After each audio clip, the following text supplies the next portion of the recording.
I just decided if God has decided to put me into the spotlight, I should bring him with me, and we can do this together. I thought I loved you. My name is Ben Rodrigues, and I am a South African singer. I am a pop singer, which means that I make music that is popular in today's world.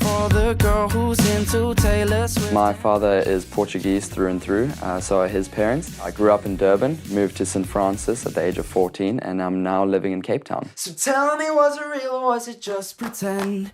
Calling till the morning just to call again. I started music in grade 4. I was 10 years old when I picked up the guitar, but I always treated music as a side hobby. My father was in a band when he was younger. I was always surrounded by music in the household. My older brother played guitar, but it was always this thing to do for fun. I wanted to be an actor, actually. I decided to fully dedicate my life to music, moved to Cape Town, met my producers, and in the first studio session together, we wrote our biggest song ever called Was It Real? It was like 2 o'clock in the morning at my friend's house. I was just sitting with my guitar, and I wrote this. So tell me, was it real or was it just pretend? And I had the melody for it, but I had never finished the song. And the boys bumped into me at sound production school, and they were like, why don't you come to the studio? Let's see what you got. And together, we wrote that song for the first time in that studio.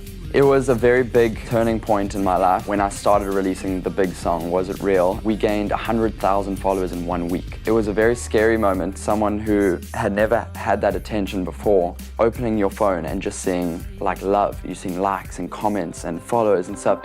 It's been a couple of weeks since you kissed me, and I could tell by your lips that you miss me. Will Lindley is a friend of mine, and he put it very nicely. He said that once you release a work of art, it's no longer yours. It is the world's, and whatever happens to it, and you work on the next project. Up on the phone, alone in our heads, but we're not alone. Oh, I feel so homesick in my bed.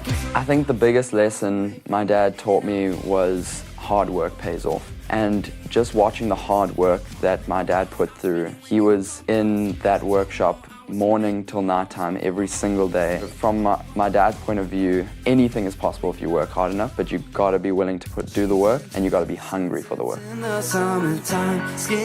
There is going to come a time where you want to give up. I got given a Bible verse which I still hold very close to me today, which is John 13:7. You may not understand now what I'm doing, but someday you will. And whoever you are, whatever you're doing, just know that God does have a plan. Stick it out. If it's meant to be for you, you're going to go far.